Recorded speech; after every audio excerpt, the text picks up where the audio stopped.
quer dizer, o paciente fez uma biópsia sistemática, sem ressonância, veio um Gleason alto, ele tem um toque muito suspeito, você pode usar o PET-CT para que, se você vir um abaulamento na tomografia do contorno prostático e uma franca captação extraprostática, ou uma captação na vesícula seminal, você pode dizer que tem extensão extraprostática definitiva. Mas isso é um caso muito avançado. Para casos duvidosos, eu não usaria o PET-CT para estadiamento local exclusivamente.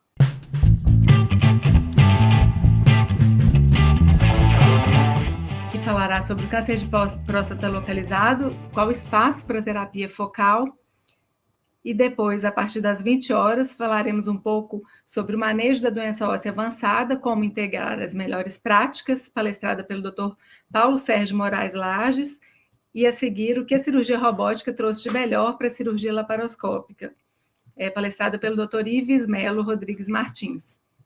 Então, gostaria de convidar, então, o nosso primeiro palestrante, Dr. Ronaldo Baroni, que é o professor pleno da Faculdade Israelita de Ciência de Saúde Albert Einstein, gerente médico do Departamento de Imagem do Hospital Israelita Albert Einstein e ainda diretor científico adjunto do Colégio Brasileiro de Radiologia. Ronaldo, é um prazer tê-lo aqui conosco.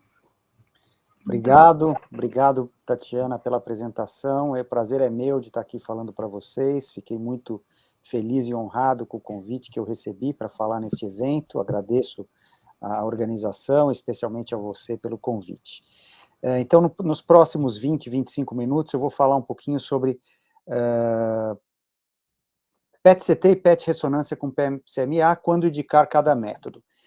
Eu não vou conseguir falar especificamente só da comparação entre os métodos, mas eu vou sempre fazer um preâmbulo sobre em que situação cada método pode se aplicar melhor dentre as várias indicações do PSMA, que já se tornou, a gente pode dizer assim, um divisor de águas na uro-oncologia. Acho que todos que nos assistem aqui como oncologistas e urologistas conhecem o que é o PSMA, eu não vou entrar muito na questão técnica, é uma glicoproteína transmembrana que se eleva em adenocarcinomas de próstata, notadamente naqueles mais agressivos, hormônio-resistentes, metastáticos e pouco diferenciados. Mas ele também é expressado em tecidos normais, como glândula salivar, lacrimal, delgado proximal, túbulo renal, células neuroendócrinas, cólicas, endotélios de neovasos de vários tumores, sejam eles benignos ou malignos. Então, só começo dizendo que você vai encontrar a expressão de PSMA, por exemplo, em tumores renais, carcinomas de células renais, você vai encontrar em tumores ósseos benignos e malignos não metastáticos da próstata. Então, lembrar que, ainda que o nome diga que ele é um antígeno de membrana específico da próstata, ele não é específico da próstata, diferentemente do PSA sérico, que de fato é específico da próstata. Ele é muito, muito específico dentro de um contexto clínico-laboratorial condizente, e aí nós vamos ter a maior especificidade do método. A distribuição normal é essa, como eu falei, glândula lacrimal, glândula salivar, fígado e baço, principalmente rins, túbulos coletores, tem excreção urinária, então a gente vai ver PSMA na bexiga, e uma excreção variável intestinal. Quais são as indicações do PET com PSMA? Isso vale tanto para o PET-CT quanto para o PET-ressonância, mas classicamente são as indicações do PET-CT. A principal, a mais usada, a mais empregada, a mais estudada, a mais validada é o restadiamento no contexto de uma recidiva bioquímica. Para isso que o método foi desenvolvido e para isso que se aplica na grande maioria dos casos ainda hoje. Mas cada vez mais cresce a aplicação nas outras indicações. No estadiamento inicial, no estadiamento primário pré-tratamento, na avaliação de uma lesão prostática primária, inclusive na detecção de uma lesão que não foi vista em outros métodos ou em biópsias prévias, na avaliação de resposta terapêutica e como um agente teranóstico para selecionar pacientes elegíveis para terapia com PSMA lutécio. Eu não vou entrar nesse último item por uma questão de tempo, eu vou me ater às 4 primeiras indicações. Essa é a nossa experiência no Hospital Albert Einstein com o PET-CT com PSMA, nós já temos mais de 3.000 casos, mas o mais importante é a distribuição da indicação. Então, mais de 80% dos pacientes que a gente faz é para recorrência bioquímica, recidiva bioquímica. E um número bem menor é para estadiamento primário ou rastreamento tumoral, detecção tumoral, em torno de 15%, e para segmento oncológico, 4%. O que tem crescido muito é a proporção, o novo balanço com o aumento da indicação para estadiamento primário e uma relativa menor indicação para recidiva bioquímica. Como é que é o padrão, falando agora inicialmente da recidiva bioquímica, que é a principal indicação do método? A gente pode ter a recidiva bioquímica apenas bioquímica, eu não tenho uma detecção anômala de PSMA, mas o paciente tem um PSA em elevação. A gente pode ter a recidiva apenas local, a recidiva local e linfonodal, a recidiva linfonodal e óssea, e a recidiva linfonodal, óssea e multivisceral, como a gente pode ver aqui. Então, existem vários padrões de apresentação do PSMA no contexto de uma recidiva bioquímica. Para contextualizar agora os diferentes métodos, eu não vou descrever muito o PET-CT, porque ele já é muito mais notório, mas eu vou descrever o PET-ressonância, esse é o trabalho inicial que a gente publicou em 2017, logo após a instalação no nosso serviço do aparelho de PET-ressonância, que foi o primeiro equipamento para uso clínico no Brasil. Hoje ainda dispomos de 2, está instalando o terceiro equipamento no Brasil, ou acabou de ser instalado o terceiro equipamento no Brasil, mas a gente veio ganhando experiência nos últimos 5 anos aí com essa tecnologia do PET ressonância com PSMA. Hoje nós, especificamente para próstata, temos um protocolo muito otimizado, onde o total do exame, incluindo a colocação e a retirada do paciente, dura em torno de 1 hora, sendo metade do exame dedicado ao corpo inteiro e metade dedicado à próstata. Então, a aquisição é simultânea de sequências T1, T2 e de difusão do corpo inteiro, ao mesmo tempo em que eu incluo a aquisição do PET do corpo inteiro. São mais ou menos 6 segmentos ou 7 segmentos para o abdômen total.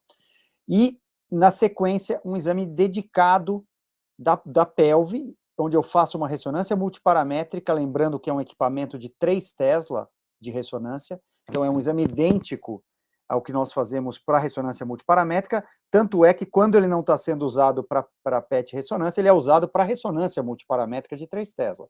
Então o exame é igualzinho a qualquer outro equipamento de 3 Tesla. E ao mesmo tempo eu adquiro um PET dedicado, com mais aquisições da região pélvica, para aumentar a sensibilidade específica da região pélvica. E, ao final, eu faço uma ressonância de corpo inteiro pós-contraste, depois do estudo dinâmico da próstata, que leva em torno de 2 minutos. Esse é um trabalho que a gente fez no nosso serviço para ver se havia divergência de captação entre o PET-CT e o PET-ressonância, especificamente no contexto do PSMA, para saber se eu poderia usar valores análogos de captação no acompanhamento de pacientes que alternassem entre PET-CT e PET-ressonância, para dizer se aumentou ou não a expressão de PSMA. Nós pegamos um número bom de pacientes, aí 30 pacientes, fizemos no mesmo dia PET-CT e PET-ressonância com uma única injeção. Então, uma parcela dos pacientes fazia primeiro o PET-CT, depois o PET-RM, e para evitar o viés de seleção, a outra metade fazia primeiro o PET-RM, depois o PET-CT. Todos os pacientes com doença primária e ou metastática prostática. E o que nós encontramos é que todas as lesões, sejam primárias da próstata, sejam metastáticas, ósseas e linfonodais, foram visíveis nos 2 métodos, mas que, na média, houve 20% mais captação no PET-CT do que no PET-ressonância. Então, a gente pode dizer que, no nosso serviço, eu posso ter um parâmetro de comparação, considerando que o PET-CT tem 20% a mais de SUV do que o PET-RM. E, para cada serviço que tenham as 2 tecnologias, isso deve ser validado para que você possa fazer essa intercambiabilidade de SUV. Então, para falar da recidiva bioquímica, acho que vocês sabem isso mais do que eu, aproximadamente 30% dos pacientes submetidos à prostatectomia radical e até 50% dos pacientes submetidos à radioterapia vão apresentar recidiva bioquímica, esses são números médios, é claro que depende do estadiamento, da avaliação pré-teste na sua população, populações com tumores mais indolentes ou mais precoces vão ter menores taxas de recidiva bioquímica, mas os fatores de risco são bem conhecidos, o doubling time do PSA, o Gleason do tumor e o estadiamento pré-tratamento. Tanto a Associação Europeia de Urologia quanto a Associação Americana de Urologia entendem que pós-prostatectomia, um PSA maior que 0,2 nanogramas por ml, confirmado com uma segunda avaliação, indica recidiva bioquímica, e para radioterapia, um PSA maior que 2, maior ou igual a 2, acima do nadir. E aí os trabalhos que validaram o PET-CT, os trabalhos inicialmente validaram o PET-CT na avaliação da recidiva bioquímica, esse é um trabalho inicial de 2015, que encontrou em 319 indivíduos, numa análise baseada em todas as lesões, sensibilidade de 76%, especificidade de 100%, valor preditivo positivo de 91% e valor preditivo negativo de 100%. Números muito bons. Ainda há um questionamento em relação à sensibilidade para micrometástases, principalmente linfonodais. Esses números nunca vão ser muito altos, porque existe uma resolução do método abaixo da qual não é capaz de detectar uma metástase, mesmo que ela exista, por ser uma micrometástase num linfonodo milimétrico. E aí começam os trabalhos mais impactantes, eu vou citar os principais, essa meta-análise de 2016, que mostrou que a positividade do PSMA é basicamente, aqui embaixo está a positividade em porcentagem, de 0 a 100%, basicamente depende da faixa de PSA no momento em que é solicitado o exame. Então, uma positividade em torno de 30% a 35% para PSAs entre 0 e 0,2%, que sobre para em torno de 50% a 60% para PSAs entre 0,2 e 1%, acima de 50% a 60%, em torno de 65% a 75% para PSAs entre 1 e 2%, e acima de 80% para PSAs acima de 2. Então, há que se ter em mente que a positividade do PSA vai depender do momento e da faixa do PSA que se indica o exame. Esse é um trabalho com a maior casuística já publicada, que o nosso grupo de medicina nuclear teve a oportunidade de participar, um trabalho multicêntrico internacional. Na maior série de pacientes, 2.533, a sensibilidade foi de 70% em pacientes que tinham pelo menos uma lesão. E, novamente, houve correlação positiva com PSA e com score de Gleason pré-tratamento. Então, tem que se ter em mente que nunca o PSMA vai ter uma sensibilidade próxima de 100%. Não é isso que se espera do método. Por outro lado, num contexto de recidiva bioquímica, a especificidade é muito alta. É isso que a gente espera do método.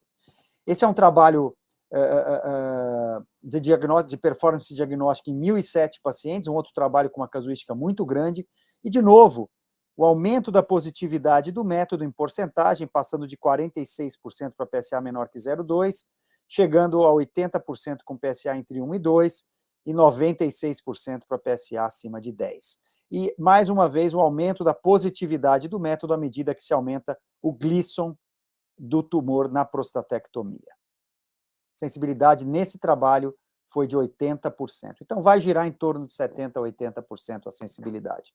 E um trabalho talvez mais impactante, um trabalho prospectivo, de braço único, publicado em 2019 no JAMA, mostrando rachados bastante comparáveis, com positividades crescentes à medida que eu aumento a faixa do PSA, e com PSAs acima de 5 chegando próximos a 95%, mas o que mais chama atenção nesse trabalho é que a distribuição do acometimento na recidiva bioquímica muda, de um acometimento primariamente na loja prostática e em linfonodo, aumentando progressivamente a presença de doença óssea, a porcentagem de doença óssea, e principalmente a porcentagem de doença multiórgãos, no leito prostático, em linfonodos e no osso. Então, é importante ver que isso acontece em múltiplas regiões à medida que se aumenta o valor do PSA.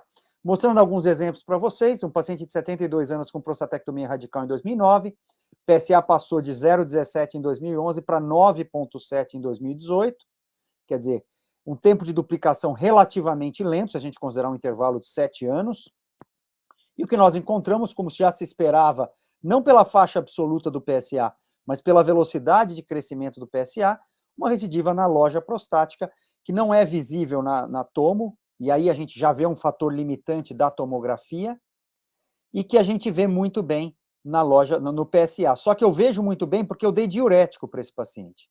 Então, a gente sempre faz, na suspeita de recidiva local, administração de Lasix para limpar, lavar o contraste, o radiofármaco excretado na bexiga e poder ver recidivas locais.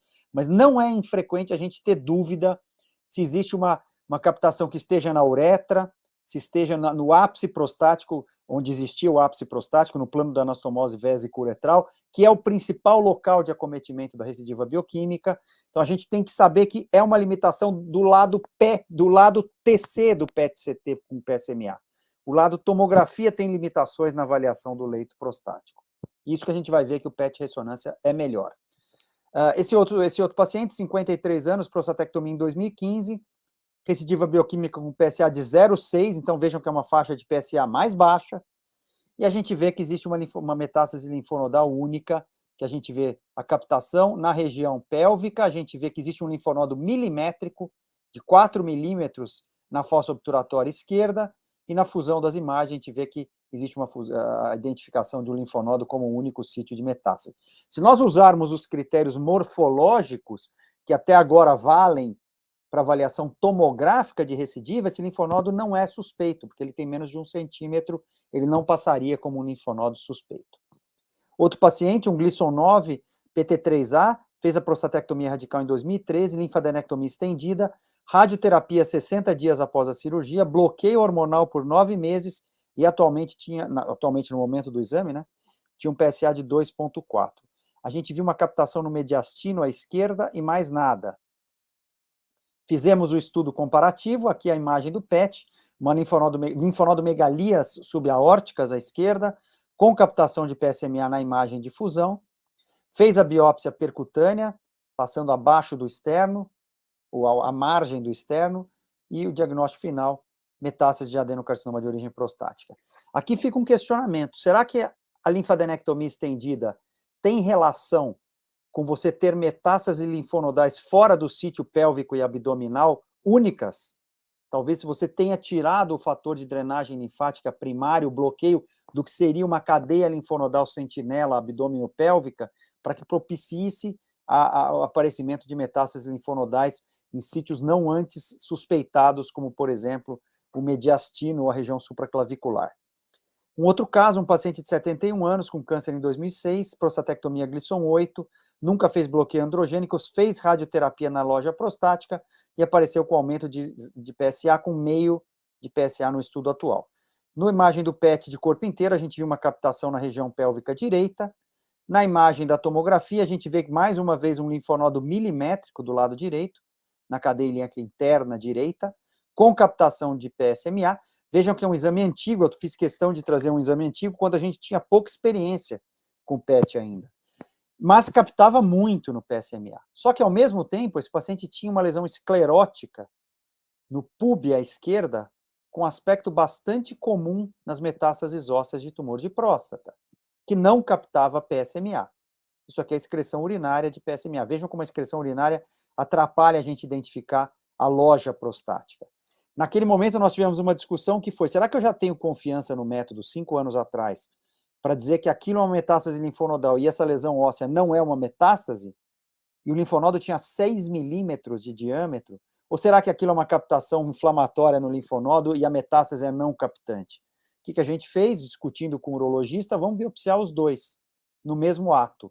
Então, fez a biópsia do osso, fez a biópsia do linfonodo, o osso veio como áreas de esclerose e remodelação de aspecto benigno, e o linfonodo veio adenocarcinoma metastático com origem prostática. Então, a gente viu, por essa casuística de longo prazo, mais de 3.000 exames, que a especificidade do PET-CT e do PET-ressonância para a recidiva bioquímica para o linfonodo é ótima. Para o osso não é tão boa assim, porque você tem várias lesões ósseas que expressam PSMA, como displasia, calo ósseo pós-fratura, hemangioma ósseo, tumores malignos como plasmocitomas podem ter expressão de PSMA. Então, é muito mais fidedigno a captação como especificidade no linfonodo do que ela é no osso. E lembrar que a sensibilidade varia de acordo com a faixa do PSA e sempre a gente vai poder ter micrometástases que não são visíveis no exame.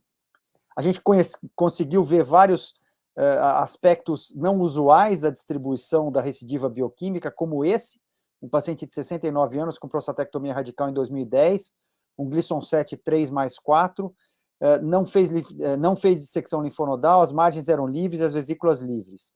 Ele aparece praticamente aí 8 anos depois, com uma elevação desse PSA, fez o PET, uma captação exclusivamente no escroto, fez a orquiectomia e era uma metástase testicular da próstata isolada no testículo, e depois com a orquiectomia o PSA voltou a cair. Então, confirmação de que voltou a cair. Então, agora a comparação entre PET-ressonância e PET-CT na recidiva bioquímica, já que o assunto aqui é comparar os dois métodos. A melhor caracterização de lesões no leito da prostatectomia no PET-RM fala muito a favor desse método quando disponível. Na nossa casuística, é um método melhor na recidiva bioquímica para avaliar a loja prostática. Por quê? A ressonância multiparamétrica é melhor do que o PET-CT e do que o PSMA para avaliação da loja prostática, por conta da excreção urinária do PET-PSMA. Então, para a loja é melhor. Para linfonodo e osso, não há diferença significativa entre os métodos. E para doença à distância, você vai ter um menor número de lesões indeterminadas no PET-RM, por um melhor detalhamento de lesões de partes moles e medula óssea. Eu vou mostrar alguns trabalhos e alguns exemplos. Esse trabalho comparou a recorrência local com PET-ressonância e PET-CT, e aí viu que você teve, em 18 pacientes que tinham recidiva local, você teve 9 pacientes que só foram vistos no PET-ressonância e não foram vistos no PET-CT. Isso teve muita significância estatística. Aqui a gente vê um exemplo. A excreção urinária do fármaco impossibilitando a identificação de qualquer lesão na loja prostática, mas no PET-ressonância, na imagem de ressonância, a gente vê uma lesão com discreto alto sinal em T2, restrição à difusão, hiperrealce pós-contraste, e mesmo eu tendo mascaramento aqui da lesão na parede da bexiga, acima da anastomose vésico-uretral, eu não vejo a captação de PSMA, mas eu vejo uma imagem típica de recorrência local na ressonância, o que explica 50% a mais de sensibilidade no PET-RM.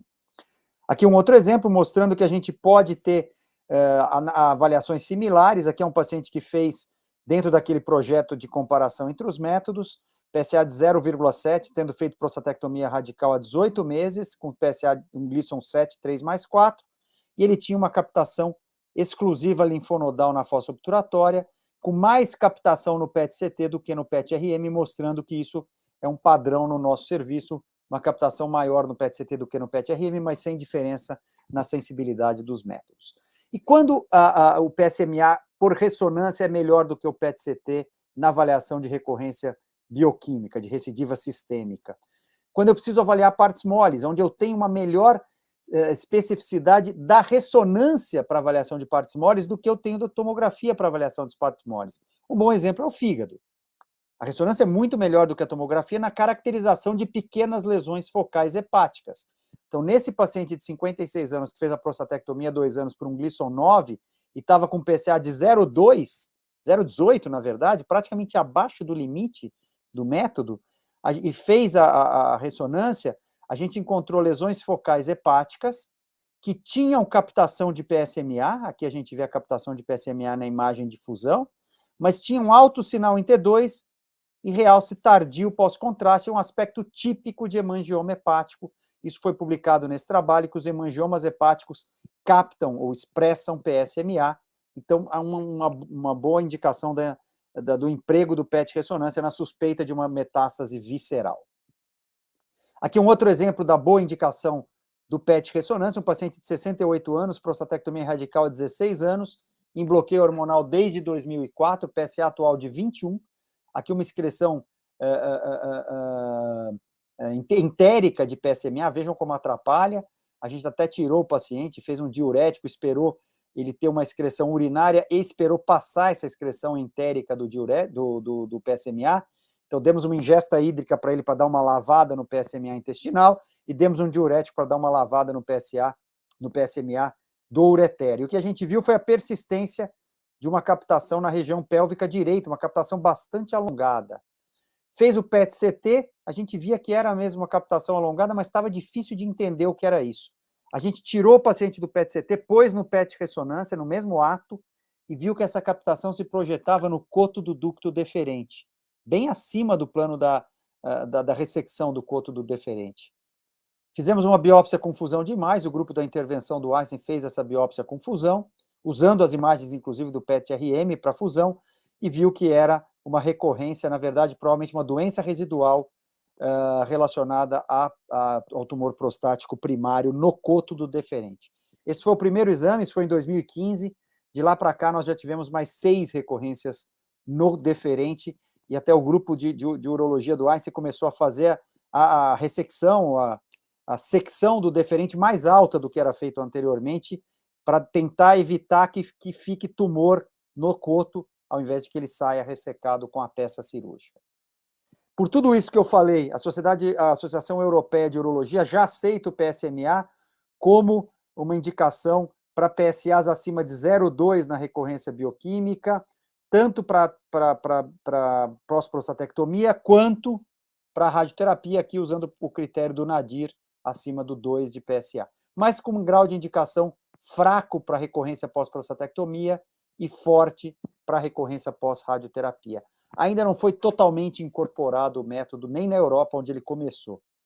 Por outro lado, o NCCN, aqui a versão americana, incorpora o PET-PSMA recentemente, na versão 2022 do NCCN, mas deixando como uma alternativa ao estadiamento por tomografia, a avaliação por tomografia e ressonância como métodos padrão. Então, vai demorar um pouquinho, acabou de ser aprovado pelo FDA, né, tem algum tempinho, mas até isso ter massa de publicações americanas, e o americano não acredita muito nas publicações de outros países, via de regra, ele ainda vai demorar para ser validado lá, principalmente pelo FDA, pelo NCCN e pela EUA.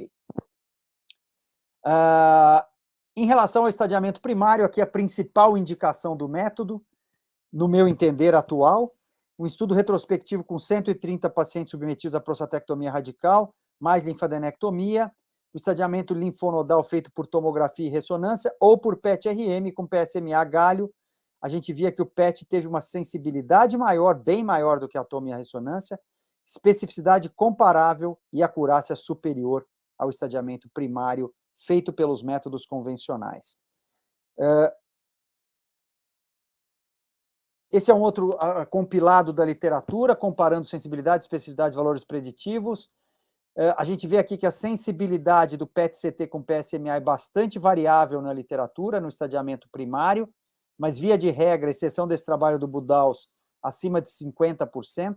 A especificidade é muito boa, acima de 80%, e o valor preditivo positivo e negativo acima de 80%. Então, um bom método, mas o trabalho que realmente mudou a forma de ver o PSMA para o estadiamento primário foi esse trabalho do ProPSMA, publicado em 2020, um trabalho que deu muito impacto, muita discussão na literatura, publicado no Lancet, que comparou o PET-CT com PSMA com a tomografia e a ressonância para o estadiamento primário pré-tratamento e viu que a acurácia, a especificidade e principalmente a sensibilidade foram muito maiores com o PET em relação aos métodos convencionais, e isso acabou validando de forma definitiva o PET como método de estadiamento primário.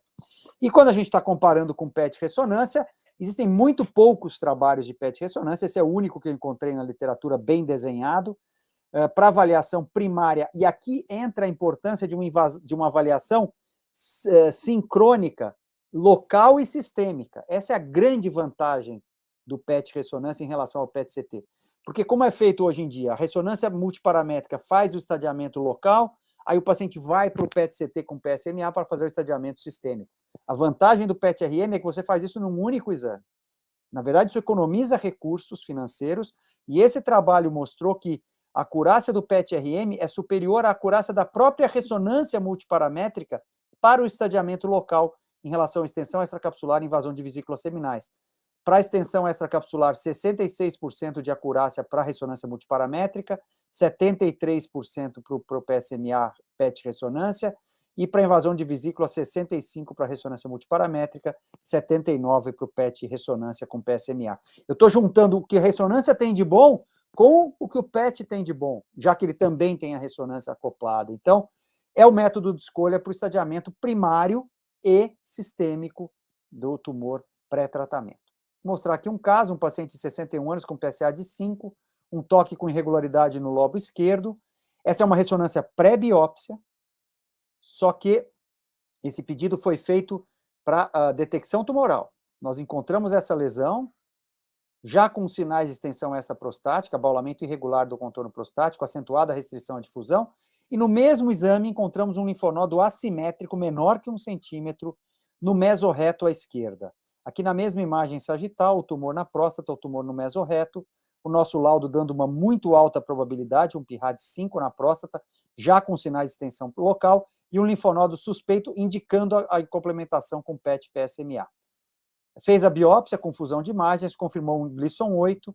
Aqui a gente já tem alguns trabalhos mostrando que o tamanho linfonodal é um bom parâmetro, mas ele pode pecar na sensibilidade, então esse linfonodo que eu estou mostrando menor que 1 centímetro, a sensibilidade vai cair para menos de 55%. Então, como a gente melhorou o método? A gente fez uma marcação pré-prostatectomia com carvão e com mola, pela radiologia intervencionista, fez a prostatectomia, confirmou um Gleason 7, 4+3, confirmou a extensão extraprostática local e confirmou adenocarcinoma metastático num único linfonodo sem extensão extracapsular. Foi feita a linfadenectomia estendida, incluindo linfonodos marcados retroperitoneais no mesorreto.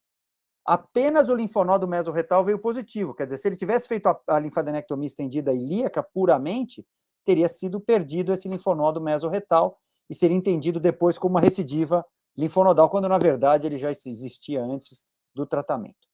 As duas últimas indicações, avaliação de lesão primária, não está suficientemente estudada ainda o PET com ressonância do PET-PSMA na avaliação de lesão primária, mas há evidências de que existe um aumento da detecção de lesões clinicamente significantes, comparando especificamente o PET-ressonância com a ressonância isolada multiparamétrica, porque eu somo o papel da detecção pelo PSMA de tumores que não têm representação na imagem.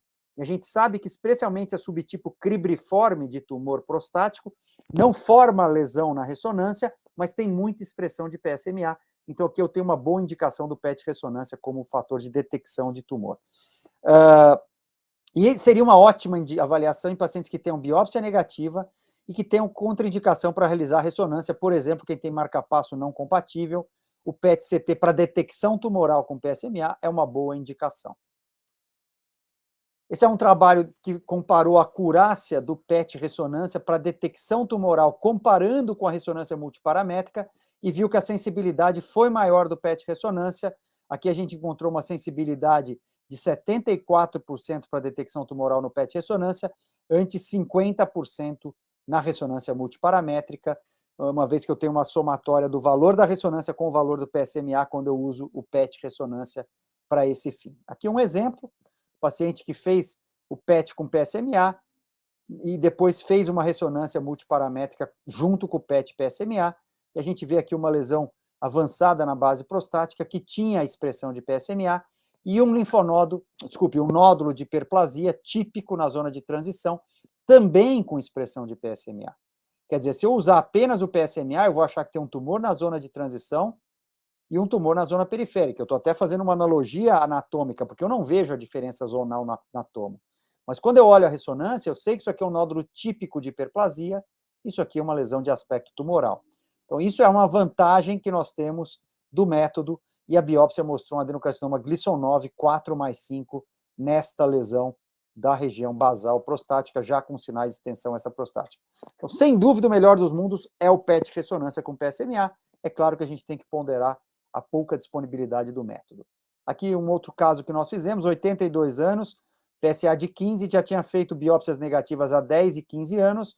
Nós encontramos duas lesões captantes, duas lesões suspeitas na ressonância, esta na região média posterior esquerda da zona periférica, com alto sinal de difusão, baixo sinal no ADC, PIRADS 4, e essa lesão no ápice direito, com grande restrição à difusão, mas com aspecto que poderia ser uma hiperplasia exofítica no T2, então foi classificada como um PIRADS 3. Fizemos o PET com PSMA, nesse caso um PET-CT, e fundimos com as imagens da ressonância e vimos que havia duas captações do lado esquerdo e uma do lado direito. Fizemos a biópsia guiada pela ressonância e pelo PET-CT com PSMA, juntando todas as imagens disponíveis. Veio um Gleason 7, 4+3 nas duas lesões à esquerda e um Gleason 9, 4+5 nessa lesão que tinha aspecto indeterminado na ressonância do lado direito. Então, existe um papel para o PSMA na detecção tumoral. Em relação à avaliação de resposta, grande potencial de aplicação, poucos trabalhos disponíveis, em geral relatos de casos. Então, o papel na avaliação de resposta ainda não está totalmente estudado, mas já existem alguns trabalhos mostrando que eu posso aplicar o método na avaliação da resposta de pacientes submetidos à terapia com taxano. Então, na avaliação de resposta de terapia antiandrogênica, os resultados do PET com PSMA têm que ser interpretados de forma criteriosa. A gente sabe que existe uma variação na regulação temporal da expressão de PSMA, chamado downregulation, que existe no início do tratamento, e depois uma superexpressão em tumores resistentes a andrógenos. Isso foi demonstrado em estudos preliminares. Então, a gente tem que avaliar com muito critério e saber exatamente em que momento do tratamento antiandrogênico o paciente está. Esse é um trabalho de consenso que foi publicado em 2020, aí, um grupo multidisciplinar que participou desse trabalho, e que propõe que se a lesão primária for negativa no PET-PSMA, não adianta fazer o método de controle de tratamento. O mesmo radiofármaco, então, se fez galho PSMA, tem que ser galho PSMA, não pode ser flúor PSMA. Tem que ser galho. Se foi PET-CT, tem que ser PET-CT, não pode ser PET-RM.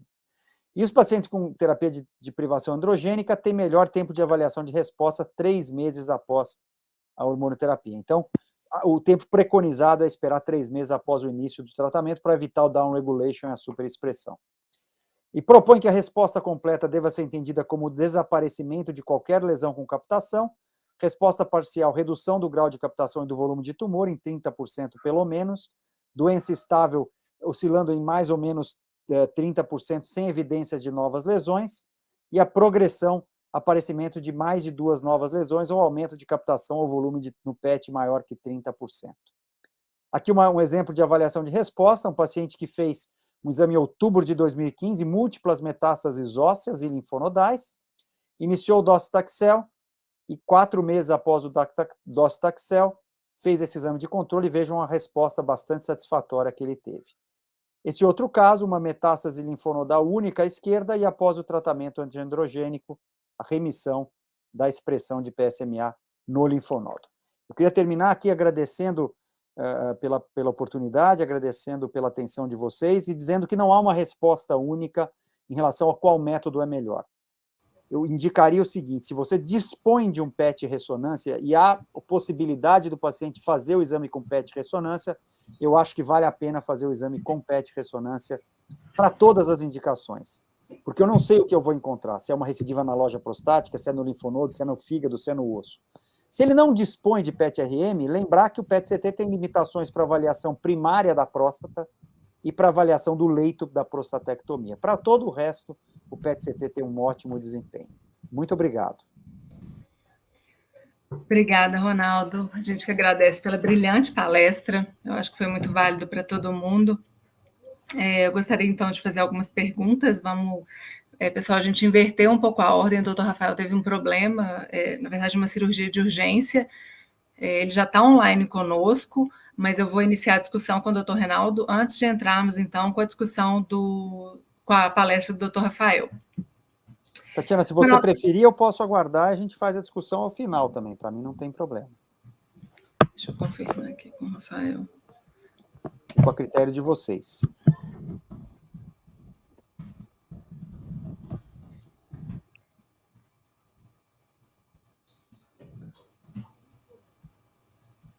Bom, enquanto isso, vamos lá, Ronaldo. A gente tem, na prática, a gente acaba tendo muita dúvida do que a gente faz e como que a gente realmente vai definir aqueles linfonodos pequenos e que captam pouco o PSMA.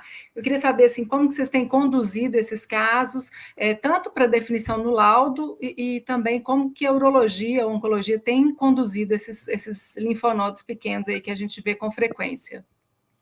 Essa é uma ótima pergunta, Tatiana. Existe um fator, não existe um fator de corte de PSMA, né, de SUV de PSMA, a gente não consegue estabelecer isso. Então, a gente sempre leva em conta o balanço de sensibilidade e especificidade. Se eu for muito criterioso no SUV, para falar só um PSUV acima de 2, eu vou considerar positivo, eu estou sendo muito específico, muito pouco sensível. Se eu considerar um valor de SUV abaixo de 1, eu estou sendo muito sensível e muito pouco específico. Então, é um balanço. Linfonodos milimétricos, com expressão duvidosa, a gente expressa essa informação no laudo. Duvidosa a expressão de PSMA, cuja valorização depende de correlação com dados clínico-laboratoriais. Como é que está a curva do PSA? E, eventualmente, esse paciente vai para uma biópsia percutânea, se for o caso, para confirmar, ou se ele tiver já resistente à castração, eventualmente muda-se a forma de tratamento. Se ele não for resistente à castração, é outro cenário. Então, a gente tem que interpretar de uma forma multidisciplinar. Mas, na regra, a gente consegue ter uma certeza diagnóstica, isso traduz uma especificidade de mais de 90%, a gente tem uma certeza diagnóstica quando existe expressão no linfonodo, mesmo para linfonodos milimétricos, de mais de 90%. Tá, e vocês usam critério, vamos supor, promícia, alguma coisa, e colocam isso no laudo, ou é realmente enfim, visual? Como é que vocês lidam com isso? Desculpa, eu cortou um pouquinho a pergunta. Por exemplo, vocês usam algum critério, vamos supor, classificação PROMIS, em que compara com o pulso sanguíneo ou parótido, alguma coisa, ou é mais visual? Como é que É fica bem mais isso? visual, é bem mais visual. PROMIS, a gente já discutiu isso com o grupo da medicina nuclear. Eu acho que a gente tem que ter muito critério nessas comparações com o pulso sanguíneo ou com outros órgãos. A gente leva muito em conta a probabilidade pré-teste e o grau de expressão de PSMA, e a gente coloca como definitivamente negativo, duvidoso ou definitivamente positivo. Ótimo. Em relação a custo, que é a pergunta que sempre fazem, o PET-RM ainda está muito mais caro que o PET-CT? Como é que está essa questão? Como é que está esse custo aí? Essa pergunta é muito boa. Quando a gente precifica, eu não vou falar em números absolutos, vou falar em números relativos. Sim. Quando a gente precificou o PET-RM, a gente tomou o cuidado de colocar, como não havia cobertura de saúde suplementar, colocar um preço muito próximo do PET-CT.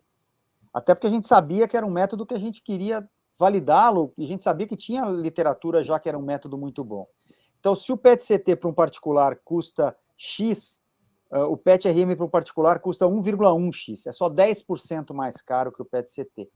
Mas algumas fontes pagadoras já cobrem o PET-CT e praticamente nenhuma cobre o PET-ressonância. Então, para um paciente que vai pagar pelo método, eu ainda acho mais adequado, se houver disponibilidade, fazer o PET-ressonância. Se não houver, aí faz o PET-CT. Se for uma saúde suplementar, se ele tiver cobertura, acho que aí tem que ser ponderado o real valor do PET-ressonância. Tá, ok. Uma outra coisa que você acabou citando um pouquinho na aula é sobre o estadiamento local pelo PET-CT, em pacientes que têm contraindicação marca-passo, alguma coisa assim. Você acha válido e fidedigno a gente estadiar o T, ou seja, estadiamento local só pelo PSMA, pela tomografia? O que você pensa e o que você tem visto sobre isso? Eu acho uma situação muito temerária, né? Se você não tem uma ressonância prévia, quer dizer, o paciente fez uma biópsia sistemática, sem ressonância, veio um Gleason alto, ele tem um toque muito suspeito, você pode usar o PET-CT para que, se você vir um abaulamento na tomografia do contorno prostático e uma franca captação extraprostática, ou uma captação na vesícula seminal, você pode dizer que tem extensão extraprostática definitiva. Mas isso é um caso muito avançado. Para casos duvidosos, eu não usaria o PET-CT para estadiamento local exclusivamente. Tá. Ronaldo, flúor, vocês têm usado ou galho, basicamente? Nós estamos usando o galho, agora a gente já está num projeto com a radiofarmácia de usar o flúor, que é muito melhor em relação à excreção urinária, meia-vida. Então a gente tem o projeto aí de passar a usar flúor como principal fármaco PSMA com flúor nos próximos meses. Aí.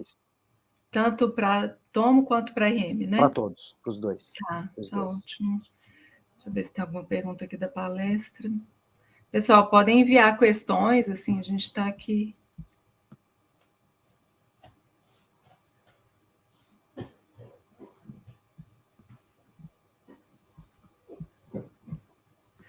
Bom, acho que a gente não tem mais nenhuma pergunta. Eu vou encerrar, então, a participação do Dr. Ronaldo, agradecer novamente pela palestra. O prazer foi meu, eu que agradeço, sempre à disposição, prazer falar com vocês, agradeço a todos que nos acompanharam e uma ótima aula para os colegas que vamos suceder. Boa noite. Muito obrigada, boa noite.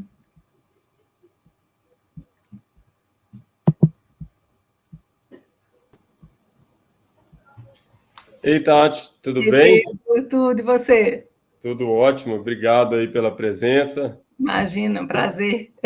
Foi ótima a discussão, acho que muitos pontos interessantes aí sobre a questão do PET ressonância, enfim, muitas novidades. Às vezes, o fato da gente ainda ter dificuldade do acesso ainda é um desafio para a gente aí. Você acha que em algum momento nós vamos ter uma PET ressonância aqui, Tati? Eu acho que o custo-benefício talvez isso deve demorar um pouco.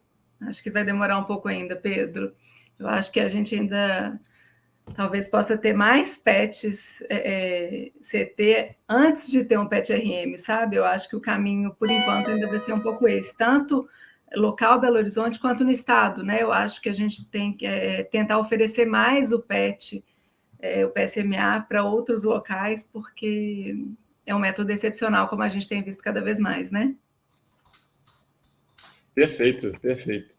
Aqui, o Rafael teve um probleminha lá na conexão. Eu estou achando que nós vamos adaptar o programa um pouco e vou ver se a organização consegue convidar o Paulo Lages para a gente puxar aí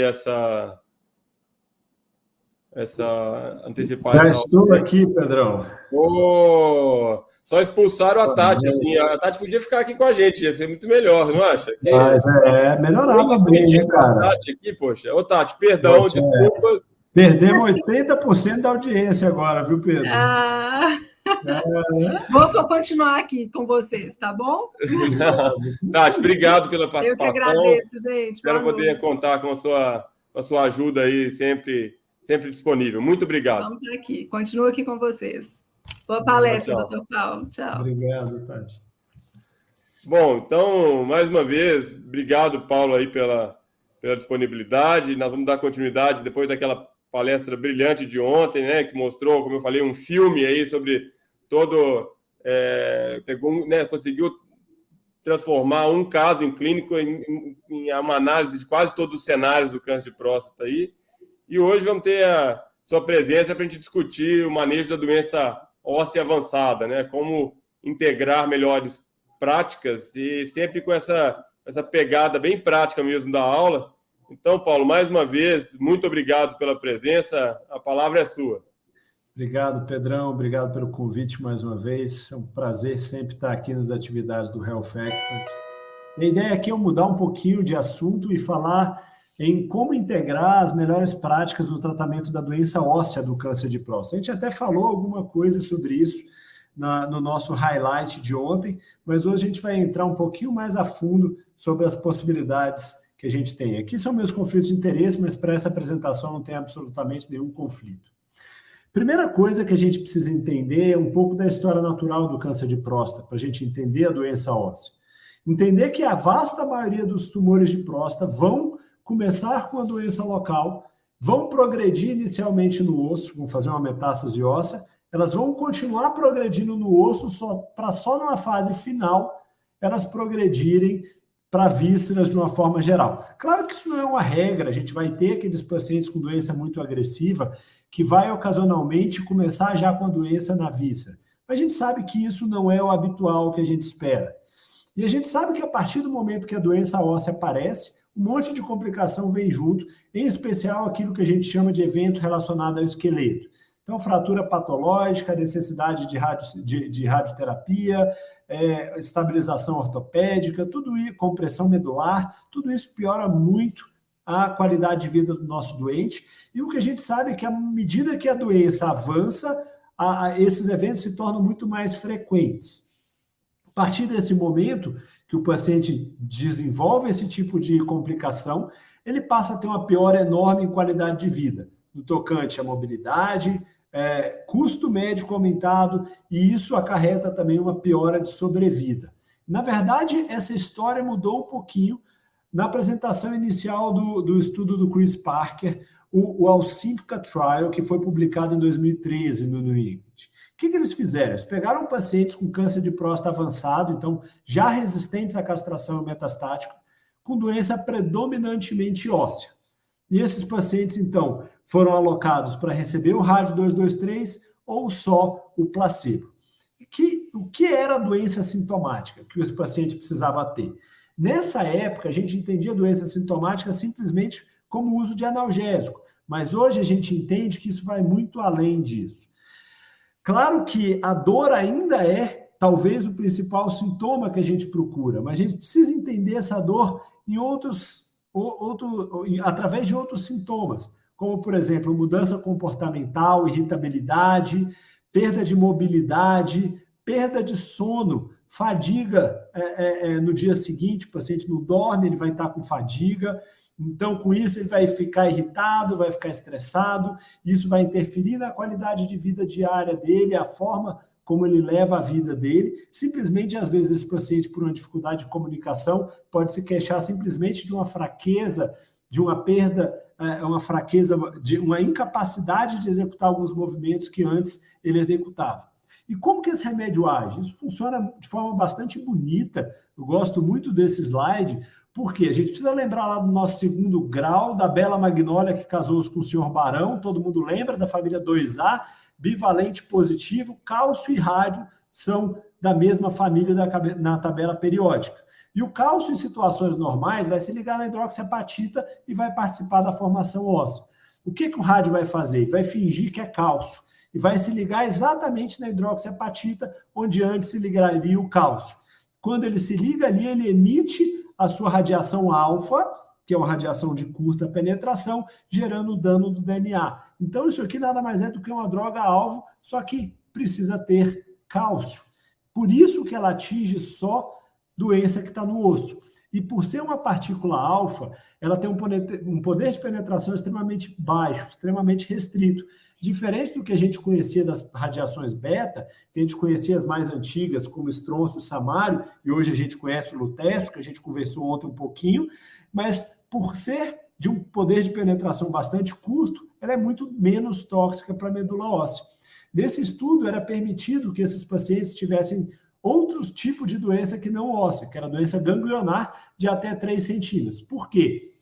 Essa doença vai ser tratada com o chofigo? Não.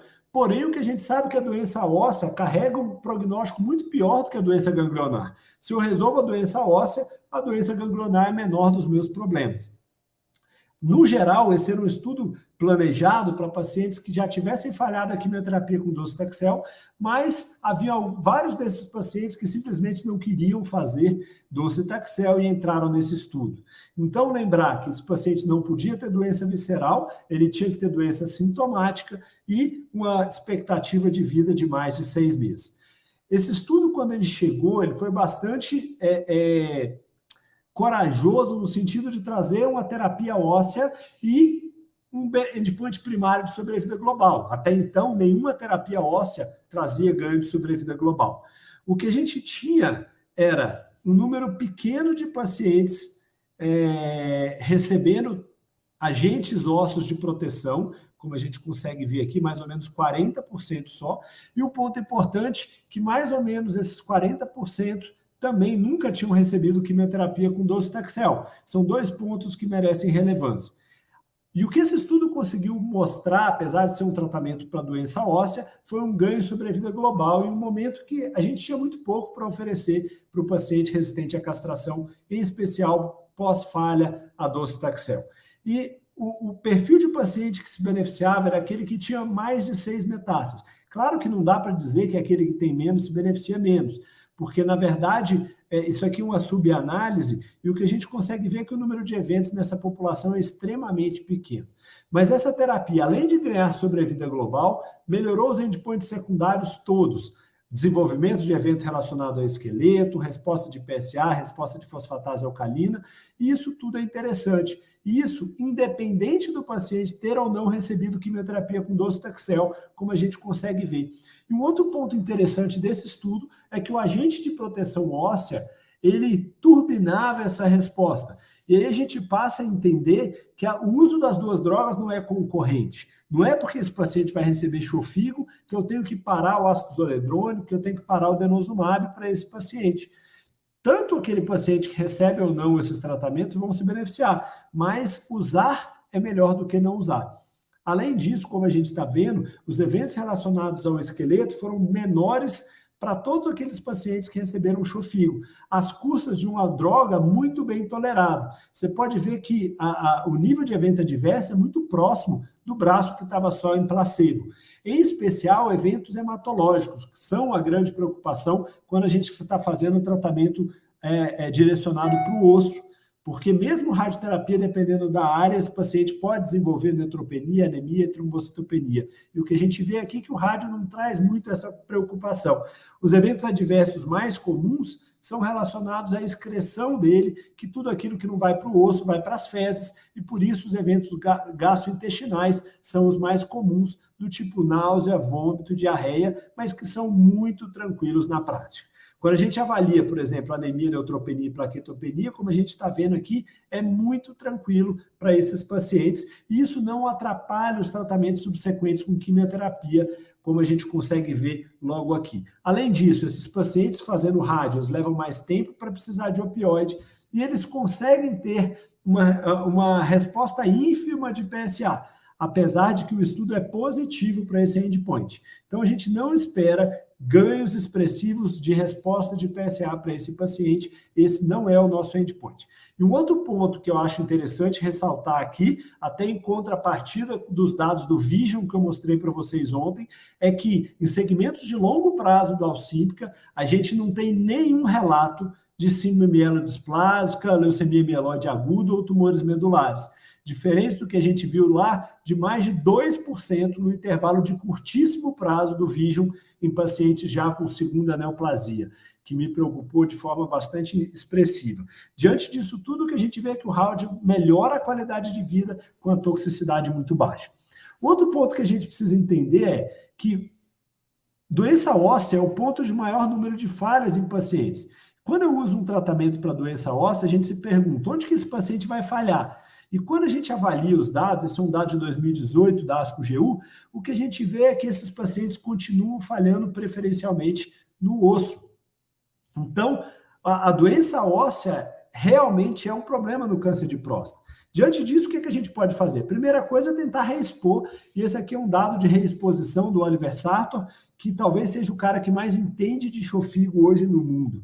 Então, 44 pacientes reexpostos, mostrando respostas ainda com adiante de uma reexposição. Então, talvez essa seja uma nova possibilidade. A outra opção seria juntar tratamento, usar agentes hormonais junto com o chofigo, e os dados iniciais do Fred Saad de 2016 já nos motivavam muito a fazer isso em análises retrospectivas. O que ele mostrava é que aqueles pacientes que ele usava a Abienza junto com o chofigo, eles foram muito melhores do que aqueles pacientes que não usavam, bem como o denosumab, que a gente falou anteriormente. Então, essas drogas são, elas trabalham junto e não são concorrentes. A gente tinha um estudo de 2018 que já estava em andamento, o Reassure também, que mostrava uma segurança bastante interessante do uso concomitante de Abienza, e a gente pode ver aqui abaixo que o nível de evento adverso foi bastante pequeno nessa população. O problema aconteceu no final de 2017, na verdade, em 30 de novembro de 2017, quando a Bayer soltou um comunicado sobre o ERA-223, o estudo que associava a abiraterona com o chofigo, e esse estudo foi interrompido por conta de fratura e morte nesses pacientes. Só lembrando, esse estudo randomizava pacientes resistentes à castração metastático para abiraterona mais chofigo versus somente a abiraterona. E o objetivo aqui era evento esquelético. Então, sobrevida livre de evento esquelético, esse era o endpoint primário do estudo. Mas quando a gente avalia o número de pacientes que recebia agente de proteção óssea prévio à entrada no estudo era de menos de 40%, número muito baixo. Quando a gente acha que é baixo, a gente vai olhar o número de proteção óssea em pacientes resistentes à castração não metastáticos, estudo Sparta e Prosper. E aqui a gente quase cai para trás quando a gente vê que o número de pacientes tratados de forma profilática já no cenário resistente à castração é só de 10%. Então, isso aqui é um problema muito grande para nós, oncologistas e urologistas que manejamos câncer de próstata, porque isso aqui chega a ser uma vergonha. Se você pega todos os trials de resistência à castração, o número de fraturas nesses pacientes que recebem tratamento combinado é muito maior do que naqueles pacientes que recebem só ADT. E o que a gente já sabe há muito tempo só com ADT, esse aqui é um estudo já bastante antigo, de 2002, do Eric Small, que esses pacientes só com deprivação hormonal simples, eles já passam a ter uma perda óssea anual de mais ou menos 6 a 10% da massa óssea. E esses pacientes, algumas séries mostram fratura osteoporótica em até 50% das fraturas. Então, a gente já sabia desde 2002 desse problema. E a gente já sabia como tratar esse paciente. Esse aqui também já é um estudo bem antigo, de 2003, fazendo ácido zoledrônico a cada 3 meses de forma preventiva em pacientes com massa óssea normal, em pacientes recebendo ADT. O que a gente vê? Aquele paciente que não recebe ácido zoledrônico, ele perde 2,8% da massa óssea, enquanto quem faz ganha massa óssea.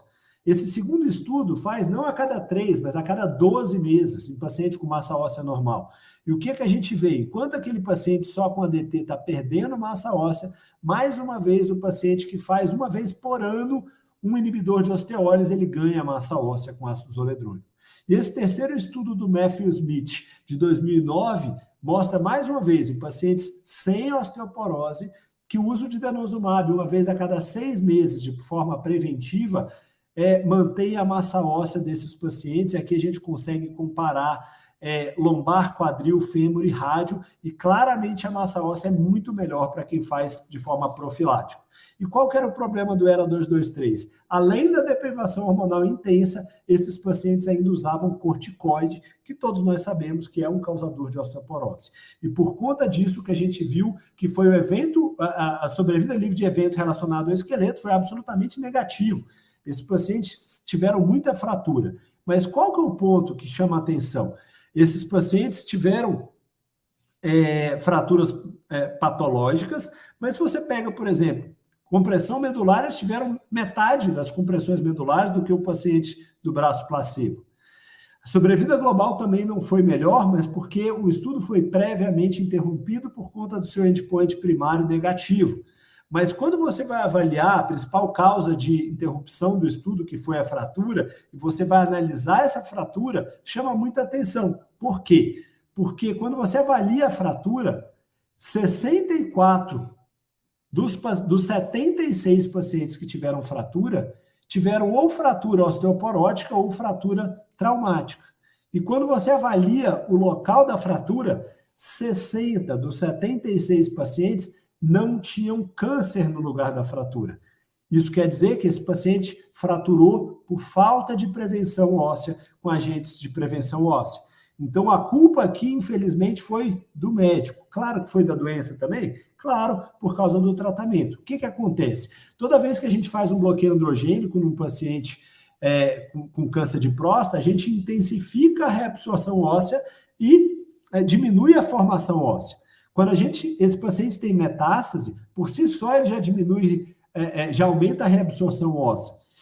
Quando você acrescenta a abiraterona, que vai intensificar o bloqueio androgênico, e com isso aumentar a reabsorção, diminuir a formação, e mais a prednisona, que faz o mesmo, esse osso está extremamente frágil.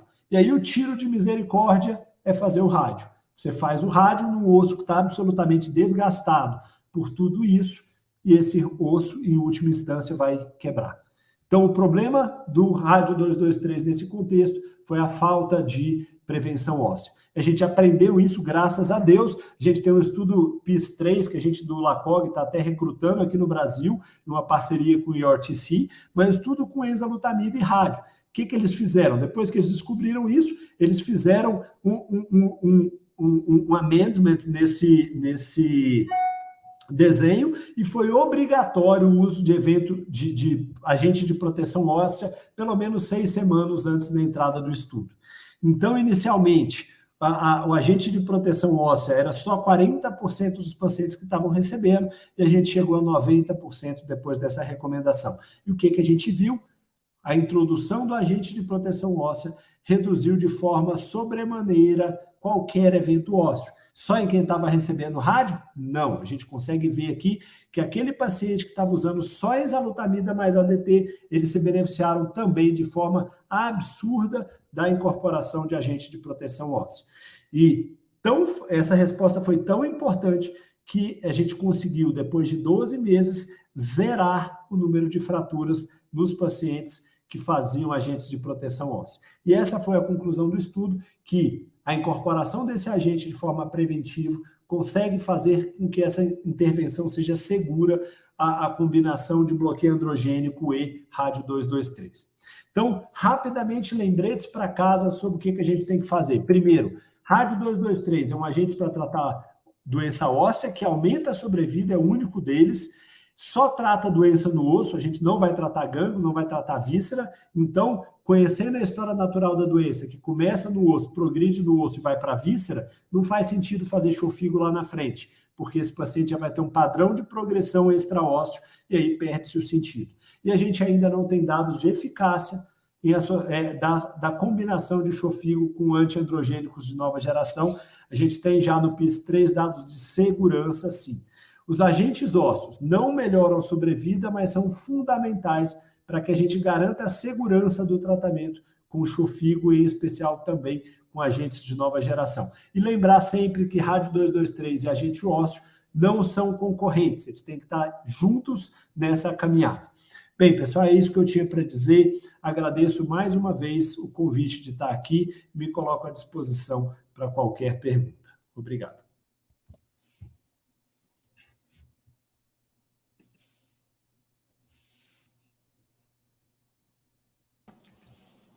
E aí, Paulo?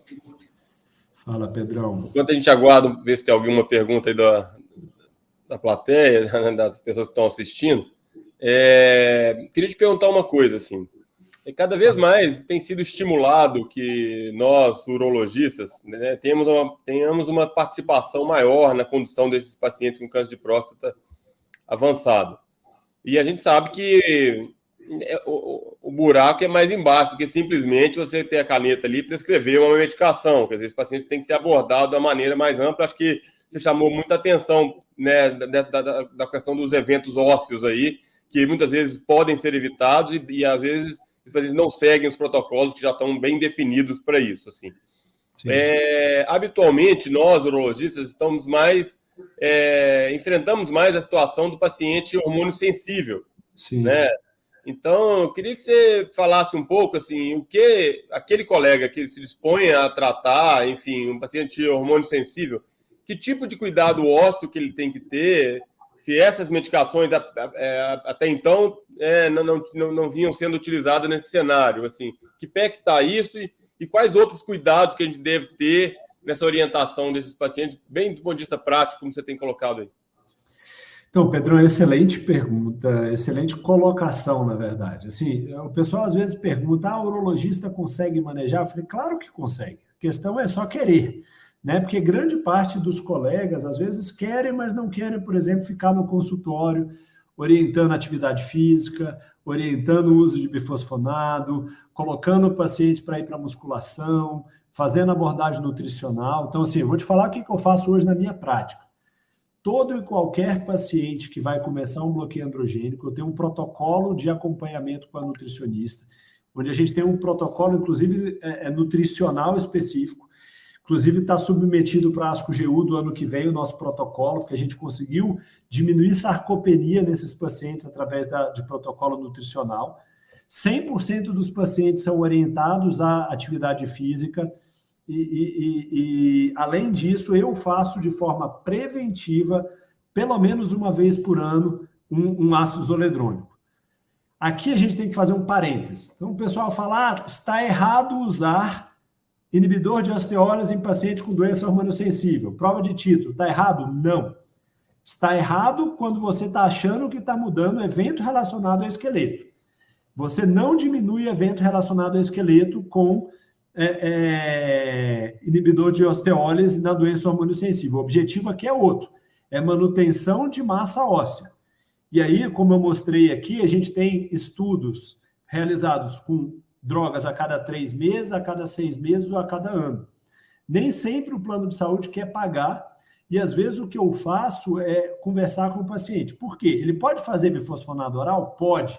Existe dado com alendronato semanal, só que a meta-análise que a gente tem sobre isso mostra que o ácido zoledrônico é superior. Por quê? Cara, simplesmente porque a gente está falando de paciente idoso que já toma 32 remédios e você vai colocar mais um. Qual que é a chance dele lembrar de tomar o remédio toda semana? Ele não vai lembrar. O ácido zoledrônico, uma vez por ano, é extremamente barato, custa R$600, capaz vai ser mais barato do que ele comprar um alendronato toda semana e lembrar de tomar. Então, assim, eu uso muito na minha prática. Claro que se o paciente opta por não tratar, você pode usar a calcivitamina D, mas, mais uma vez, ele tem que tomar 2 vezes ao dia. É muito mais difícil dele ter adesão. Então, esse é um cuidado básico da saúde óssea. A gente tem que ter o cuidado cardiovascular, que inclusive a gente tem um guideline da American Heart Association de 2004, que a gente tem o ABCDE cardiovascular do paciente em bloqueio androgênico. A gente tem que estar orientando essa parte cardiovascular de perto também. Eu tenho uma cardio-oncologista que trabalha comigo e que vê esses pacientes também de forma geral, cara. Então, tem uma série de cuidados. A parte sexual, você já faz isso até muito mais do que a gente. Então, essa parte é fácil, né? O difícil é você cobrar, por exemplo, aqui no meu consultório, a gente faz bioimpedância de todos esses pacientes. Porque não adianta você acompanhar ele pela balança, porque ele vai trocar músculo por gordura, a balança vai continuar igual. Então, a gente faz bioimpedância pré-ADT e bioimpedância a cada 3 meses, depois do início do ADT. Então, é uma coisa que realmente tem que ser acompanhada de perto. Então, a grande maioria do pessoal que quer fazer isso tem que separar um tempinho de consultório grande para conseguir fazer, né? É muito interessante quando você pega, né, um expert disso, que tem volume, que faz isso de rotina, como que realmente essa excelência no tratamento não é simplesmente nas escolhas, né, na condução, né, no acompanhamento desses pacientes, né? Então, na jornada do paciente toda, isso interfere certamente na experiência do paciente, no acolhimento desse paciente. Então, assim, certamente se a gente for fazer essas medições de questionário de satisfação que o próprio paciente responde, essas iniciativas todas teriam um impacto muito grande, né? Assim, então, com certeza, Pedro. Eu acho que você falou tudo. Eu acho que independe de quem vai estar, né, controlando esse paciente, é o oncologista, o urologista, apesar de que na maioria das vezes vão estar os dois. Acho que, né, o ideal é cada um tendo expertise numa área, mas tem que debruçar e dedicar, não é simplesmente, né, ter coragem para prescrever uma medicação ali, né? Isso aí, acho que essa mensagem fica. E que não é isso, a gente for parar para pensar, não tem nada de extremamente complexo, mas é de dedicação mesmo, de, né, prestar atenção. Eu acho que tem um conceito, Pedro, que é meio arraigado dentro da onco, cara, assim, porque na uro, talvez para vocês não tenham pego isso muito, mas desde a minha residência, os oncologistas tinham a mania de achar que o único tratamento que era pesado era químio, né? Então eu falava assim, era câncer de próstata? Não, você vai tomar uma injeçãozinha ali, é tranquilo. Cara, vai deixar o cara sem testosterona e fala que é tranquilo. Cara, não tem nada de tranquilo, né, cara? O cara tá com perda cognitiva, o cara tá com sarcopenia, o cara tá com obesidade, doença cardiovascular, osteoporose. Cara, fora a depressão, que a gente tem vários estudos mostrando Alzheimer precoce nesses pacientes. Então, assim, é de uma complexidade absurda, né, cara? É muito interessante, como uma coisa que inicialmente, superficialmente parece simples e que se você vai analisar, ela é muito mais profunda e precisa ser encarada dessa forma, né? Com certeza, Pedro. Paulo, muito obrigado mais uma vez pela brilhante palestra, pelo apoio de sempre à iniciativa. Você é a cabeça aí do Health Expert, então realmente você é mais do que de casa. Obrigado pela participação, obrigado por tentar trazer essas informações mais práticas, mais palatáveis para nós, urologistas, e para os colegas aí, oncologistas. Obrigado mesmo, nós vamos dar continuidade aí ao evento. E parabéns pelo evento aí, tá sensacional, cara. Aproveitem todos, obrigado mais uma vez. Obrigado, Paulo, grande abraço. Bom, dando continuidade ao evento, eu gostaria de convidar o Dr. Ives. Vamos ver se a gente consegue fazer com que a organização que ele entre aí para compartilhar conosco a sua aula. O Ives, né, a gente convidou ele para fazer uma palestra muito interessante. Eu sou suspeito para falar, né? Venho dedicando os últimos anos à cirurgia laparoscópica e cirurgia robótica. E a ideia é tentar discutir o que a cirurgia robótica trouxe para a cirurgia laparoscópica, uma vez que a cirurgia laparoscópica ainda é extremamente realizada, talvez, certamente, em termos numéricos, se a gente for considerar o Brasil, Minas Gerais, ainda é mais realizada do que a cirurgia robótica, e é muito bem realizada. A gente tem excelentes colegas aí, urologistas, fazendo laparoscopia avançada no estado, muitos colegas, e então o Ives vem debruçando nos últimos anos aí, teve uma formação grande na cirurgia geral.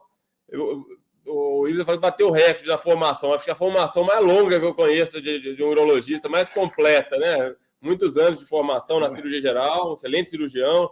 Um colega que fez um fellow em cirurgia laparoscópica, depois deu sequência com a cirurgia robótica. Hoje, né, está super envolvido, já participou aí de um número extremamente alto de cirurgias robóticas, vem estudando um pouco. O mestrado do Ives é muito nessa avaliação, nessa metrificação de resultados, de custos, né? Então ele é um estudioso né, literalmente o mestre aí dessas informações das cirurgias minimamente invasivas.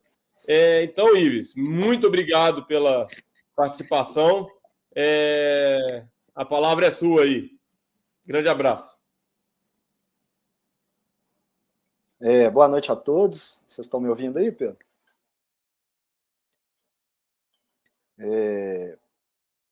Bom, eu imagino que esteja ouvindo, né? Ninguém me respondeu. Sim, estamos ouvindo. Ah, tá. Beleza. Agora é só colocar a apresentação na tela. Ah, sim, perfeito. Espera aí.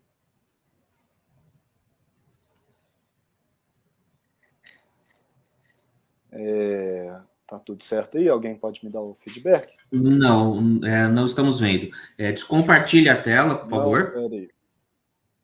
Só um minuto. Parar a tela. Parar a tela. Isso.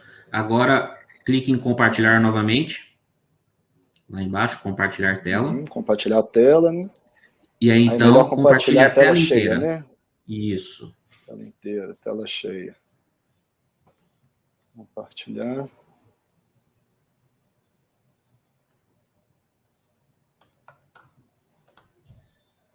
Ok, a apresentação está lá no fundo, né? E agora? Foi para... Isso, agora é só colocar a apresentação em tela cheia. Eu acabei de colocar. Vocês estão conseguindo ver? Ou agora será sim, que é na hora que eu coloco vendo. Que está dando algum problema? Já estamos vendo já. Beleza. Obrigado. Boa aula. Tranquilo. Tá, obrigado. Bom, eu gostaria de agradecer aí a belíssima introdução que o Pedro fez. Eu só tenho a agradecer a oportunidade de participar aqui. Só tenho a agradecer ao doutor Pedro, que tanto me ensinou aí nesse caminho de laparoscopia e robótica e toda a sua equipe. Bom, então eu fiquei de falar aqui para vocês sobre o que a cirurgia robótica trouxe de melhora para a laparoscópica, né? Bom, então a gente sabe, essa é a evolução natural das modalidades cirúrgicas, né? Desde a aberta, laparoscópica e robótica, e existe sempre a tendência, um caminho natural de que... Opa, perdão, cliquei em alguma coisa errada aqui. Bom, vamos lá. Então existe na literatura um caminho natural que é avaliar como que as técnicas antigas influenciaram as mais novas, né? Então, a partir do momento que você faz laparoscopia, você quer ver como que o conhecimento da aberta influenciou na laparoscopia, e a partir do momento que você tem a robótica, grande parte da literatura está interessada em ver o que a laparoscopia ensinou para a robótica. Mas o tema nosso aqui é um tema que... Estou brincando aqui com um tema meio invertido, né? O que a robótica agregou para a laparoscopia? Então, a sensação que dá é que está todo mundo, igual essa charge aqui, está todo mundo interessado na tecnologia, e nós estamos aqui interessados no livro, aqui no antigo, né? Mas existe um fundamento interessante para essa pergunta, que é principalmente relacionado aos custos das operações robóticas e a dificuldade de acesso. Igual o doutor Pedro já falou aí, que certamente a laparoscopia ainda é muito utilizada, ainda é uma boa alternativa, e provavelmente vai ser por muitos anos, principalmente nos países mais pobres. E o fundamento dessa pergunta é tentar entender como que a gente consegue aprender a partir da nova tecnologia, a gente consegue aprimorar a nossa tecnologia anterior, né? A nossa modalidade cirúrgica anterior. E primeiro eu fui fazer uma revisão na literatura sobre o tema, tentando buscar diversos termos que poderiam encaixar com artigos que falam sobre o que a robótica agregou para a laparoscopia. E, basicamente, o que eu encontrei foi essa outra charge aqui. Então, quando a gente pergunta o que a laparoscopia agregou para a robótica, a gente encontra um número infinito de artigos. Já a pergunta inversa, o que a robótica agregou para a laparoscopia, a gente está nesse caminho da direita aqui, a gente está sozinho.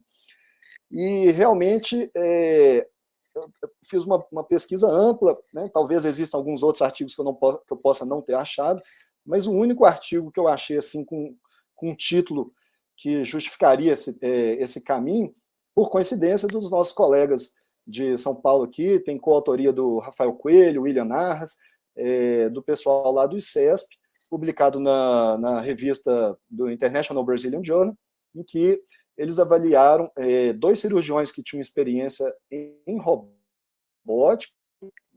Pelo que eu entendi, eles terminaram a residência, já fizeram fellow em robótica, já se encaixaram nesse mercado aí da robótica, e a partir de então eles iam avaliar como que eles iam desenvolver suas habilidades através da operação de 110 prostatectomias laparoscópicas. Como é o único artigo do tema, eu vou falar um pouquinho, o único que eu achei sobre o tema, vou falar um pouquinho mais aqui, não vou entrar em muitos detalhes, mas basicamente eles fizeram uma avaliação de curva de aprendizado. E a curva de aprendizado, a gente sabe, existem várias definições para a curva de aprendizado, mas a gente pode usar várias metodologias, mas eles avaliaram a questão do tempo operatório, margens cirúrgicas, continência urinária e complicações pós-operatórias. É um estudo mais descritivo, que apenas relata o que foi encontrado, e não faz comparações com cirurgiões que não tinham experiência prévia, então a gente não consegue chegar a grandes conclusões. Mas é um estudo interessante, primeiro porque é praticamente o único, pelo menos, que eu consegui encontrar sobre o tema, descreve como que foi essa curva de aprendizado deles, que com certeza teve uma curva de aprendizado, e a conclusão dos autores é que os cirurgiões realizando a transição da robótica para a laparoscopia, eles foram considerados competentes, tiveram sucesso nessa transição, principalmente porque tiveram poucas complicações perioperatórias, ausência de complicações maiores, ausência de hemotransfusão, sugerindo aí que essa bagagem que eles tinham na robótica pode ter influenciado aí essa melhora na curva de aprendizado, principalmente em relação a complicações. As outras curvas de aprendizado, tempo, margens, continência, é difícil eles tiveram essas curvas de aprendizado, mas é muito difícil a gente comparar com a literatura, né, pela escassez de artigos, né, e difícil você comparar dois cirurgiões com o restante da média da literatura, acaba ficando um pouco sem sentido. Mas eu achei interessante, né, que eles demonstraram interesse sobre o tema, né, ou seja, como que a robótica estaria contribuindo para a laparoscopia de alguma forma, ou seja, foram pioneiros nisso daí.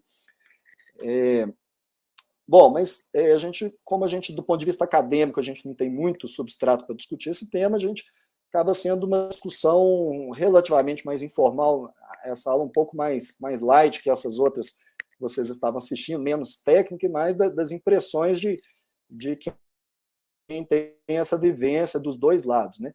Então, para isso, a gente tem que entender como que funciona a robótica, né? Então, a robótica ela tem primeiro uma estrutura física, né? Uma sala própria, equipamentos próprios, os equipamentos cirúrgicos também trabalha sempre com instrumental novo, de qualidade, tem uma imagem de alta qualidade, e tem toda uma equipe envolvida, equipe profissional de enfermeiro, anestesista, essa equipe toda treinada e com experiência. Isso a gente já começa o nosso primeiro aprendizado aí da robótica, que a gente pode tentar trazer para a laparoscopia, que as operações, né, principalmente as que envolvem mais tecnologia, mas praticamente todas as operações, elas dependem de uma estrutura hospitalar e uma equipe profissional forte, adequada, bem treinada. Fica muito claro para quem tem a vivência na robótica, embora a gente saiba o quanto é importante os funcionários adequados e etc., enquanto você não vivencia a robótica, você não tem essa noção do tanto que é importante essa estrutura. Né? Tanto é que comenta-se que isso é uma das grandes vantagens da robótica, não só o robô por si só, mas toda essa estrutura de investimento que o hospital faz para tornar essas operações simples para o cirurgião, no sentido de tudo funcionar. A impressão da robótica é que tudo funciona. E na laparoscopia, dependendo do serviço, a impressão é que você tem que, cada hora, vencer um desafio maior que não está nem relacionado à cirurgia propriamente dita. Né? Então, a robótica é realmente essa engrenagem, para essa conexão entre equipe, estrutura, etc., isso tudo gira de forma muito perfeita. Isso é um aprendizado que a gente tem que tentar implementar em outros, principalmente na laparoscopia, para deixar a laparoscopia mais adequada. Além disso, a robótica ela traz um interesse grande em custos cirúrgicos, né? A maioria dos médicos não tem interesse nenhum sobre custos, a maioria das cirurgias a gente não sabe quase nada sobre custos, e a gente vê que no caso das operações robóticas, quase todo mundo tem um interesse em saber quanto que custa uma pinça, o que acontece se você economizar, até porque, como existe uma cobrança direta do paciente, você sabe que esses custos podem influenciar essas decisões de quanto que vai ser cobrado do paciente, então todo mundo tem interesse mesmo de forma indireta, em tentar reduzir um pouco os custos para ver se consegue um impacto no que é cobrado do paciente. Isso é muito interessante, né? Isso seria interessante que outras áreas pudessem expandir nesses interesses também. Bom, outro grande aprendizado da robótica, sem dúvida, é a questão do treinamento. A robótica tem um arsenal gigante de treinamento, né, a começar pelos simuladores de alta precisão, né, que simulam muitas operações, em que você consegue fazer um treinamento de fato adequado, os inúmeros cursos que quem mexe com robótica promove para quem não está acostumado, o processo de certificação, que também envolve um treinamento, a questão de os primeiros casos você operar com Proctor, tudo isso faz com que o cirurgião que está em treinamento se sinta mais confortável. É diferente, o Pedro mesmo foi um dos desbravadores de laparoscopia aqui em Minas Gerais, e a gente sabe o tanto que essas pessoas, esses pioneiros, sofreram para conseguir vencer a curva de aprendizado, implementar uma operação de alta qualidade, tanto que isso foi difícil, muito por falta dessa questão dessa estrutura toda de simulação, cursos, proctors e etc. Um outro aspecto de aprendizado que a robótica traz para a laparoscopia, que eu acho, às vezes, até o mais interessante aqui, é a questão da anatomia e a influência desse conhecimento anatômico na técnica cirúrgica. Então, a robótica, sem dúvida, ela tem uma imagem muito fantástica, e os movimentos muito precisos. E essa imagem muito boa, com movimentos muito precisos, fizeram com que os cirurgiões desenvolvessem técnicas muito refinadas. E esse conhecimento anatômico refinado, de identificação de estruturas muito pequenas e delicadas, trouxe uma preocupação cada vez maior com a preservação dessas estruturas. E esse conhecimento anatômico ele é muito importante. Então, mesmo que na laparoscopia você não consiga enxergar, aqui nessa foto mostrando aqui um ramo de nervo que passa ali nesse arco tendíneo, está demonstrado ali em amarelo, próximo a essa musculatura elevadora do ânus, e aqui à direita na imagem de uma operação robótica em que conseguiu identificar esse nervo. Então, assim, é um aprendizado anatômico que a robótica trouxe, que mesmo que na laparoscopia você não consiga enxergar esse nervo, ou eventualmente você pode enxergar, mas mesmo que você não consiga enxergar, pelo menos você sabe onde que ele fica, né, quais os cuidados que você deveria tentar para prevenir uma lesão desses nervos, machucar menos essa estrutura, né, no caso aqui, às vezes evitar de abrir a face endopélvica e por aí vai. Bom, além disso, de anatomia também, essa imagem aqui não é de robótica, de laparoscopia, mas cada vez mais com a robótica, a gente nota uma preocupação cada vez maior com esses ramos arteriais, principalmente esses ramos das pudendas, essas variações anatômicas da pudenda com essas pudendas acessórias, e na robótica é muito frequente a gente ver os cirurgiões preocupados com esses ramos. Esse é um aprendizado que a gente traz para a laparoscopia. Então, aqui na imagem de laparoscopia, a gente nota que foi dissecado ali um ramo de uma artéria pudenda acessória, que pode ter influência nos desfechos finais desse paciente. E, enfim, esse conhecimento anatômico refinado da robótica, coisas que a gente às vezes não enxergava na laparoscopia, a gente foi treinando o olho na robótica para enxergar, e ficou um pouco mais fácil reconhecer essas estruturas na laparoscopia. Outra questão é não só anatômica, mas de técnica cirúrgica. A gente sabe que as operações robóticas trabalham com uma exposição do campo cirúrgico muito, muito boa. E isso se deve muito à questão da utilização do quarto braço do robô. O quarto braço ele empurra os tecidos ali e permite uma exposição muito boa. Então, a gente tenta, em algumas situações na laparoscopia, tentar mimetizar o que acontece na robótica. Você pode pedir para, se você está acostumado a operar só com 2 cirurgiões, pode tentar com 3, uma mão a mais para ajudar a expor, ou eventualmente a utilização de pontos de suspensão. Não tem nada que é obrigatório, nada que foi desenvolvido pela robótica, mas a familiaridade com a robótica, com a exposição, faz a gente se sentir estimulado a utilizar esses artifícios. Então, aqui, para exemplificar, por exemplo, se na robótica a gente tem um momento que o quarto braço ali, junto com a pinça do auxiliar, ajudam a expor, levantar as vesículas seminais para expor o plano posterior, na laparoscopia a gente tem alguns artifícios. Você pode passar um ponto transcutâneo, transfixar as vesículas, o deferente, a sonda, e a partir daí tracionar com esse ponto transcutâneo, tracionar tudo para cima e servir como um auxílio a mais para você fazer o plano posterior, ou seja, você libera uma mão sua que estaria ocupada segurando essas estruturas. E essa facilidade de expor, né, essa exposição mais adequada vai permitir, né, vai permitir outras partes técnicas da operação, ou seja, ao você expor melhor o plano posterior, você consegue tentar simular a robótica ali, que faz uma ampla dissecção do plano posterior da próstata, chegando quase próximo à uretra. Você pode, com essa exposição, tentar fazer isso por laparoscopia também. Outro fato interessante, né, em relação à preservação dos feixes. Na laparoscopia, frequentemente, a preservação dos feixes é feita de forma anterógrada. Essa é uma publicação também do pessoal dos nossos colegas de São Paulo, aqui do Rafael Coelho, Paulo Afonso Carvalho, e que é uma publicação sobre um refinamento técnico da preservação dos feixes de maneira retrógrada, né? Então, aqui nessas fotos, ele mostra como que ele faz essa liberação dos feixes de maneira retrógrada, né? E os autores citam que a modificação técnica que eles propuseram foi a liberação do feixe vasculo nervoso, começando a partir do nível do colo vesical. E a partir daí, desenvolvendo um plano avascular sob o complexo venoso dorsal. Então, só voltando nas fotos aqui, essa é a parte da teoria e mostrando as imagens da robótica. Então, a partir desse aprendizado, desse estudo da robótica, a gente tenta, em alguns casos, né, imitar o que eles fazem na robótica. A gente vê essas duas imagens, essas imagens são todas de laparoscopia, mostrando uma tentativa de fazer a mesma técnica, né, utilizando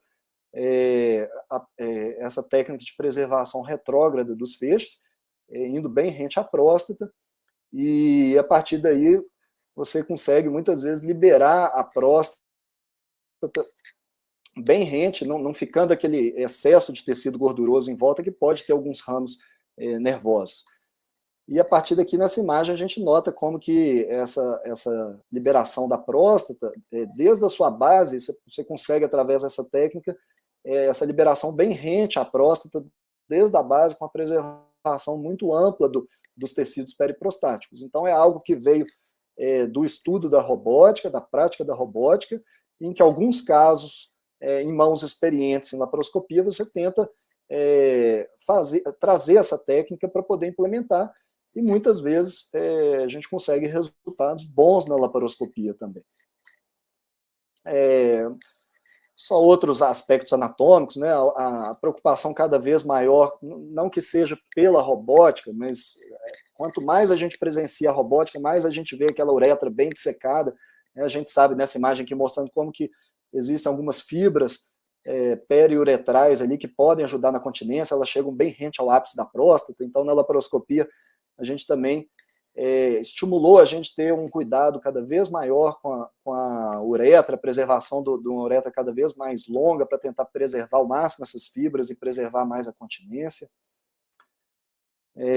A questão do aspecto final após a remoção da próstata, né, com essa preservação ampla dos tecidos, não só dos feixes na região posterolateral, mas também do complexo venoso dorsal, a preservação da face endopélvica.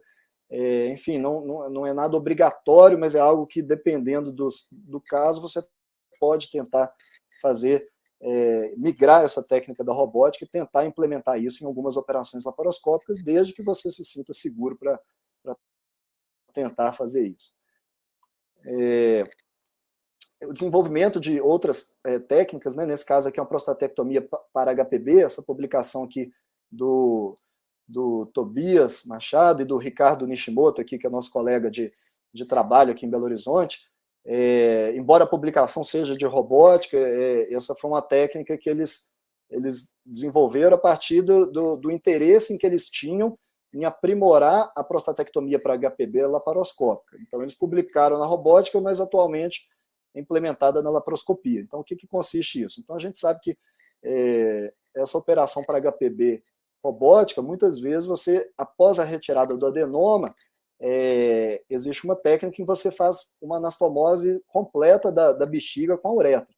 Mas na laparoscopia é muito difícil você fazer essa anastomose completa por causa do ângulo ali para passar os pontos na uretra. Então, eles propuseram essa mudança técnica aqui na prostatectomia para HPB, em que você, após a retirada do adenoma prostático, você faz uma sutura da parede posterior da bexiga na uretra posterior. Então, você aproxima a parede posterior e, ao invés de fazer igual a robótica, que você faz a anastomose 360 graus, o restante você sutura a cápsula prostática na mucosa da bexiga.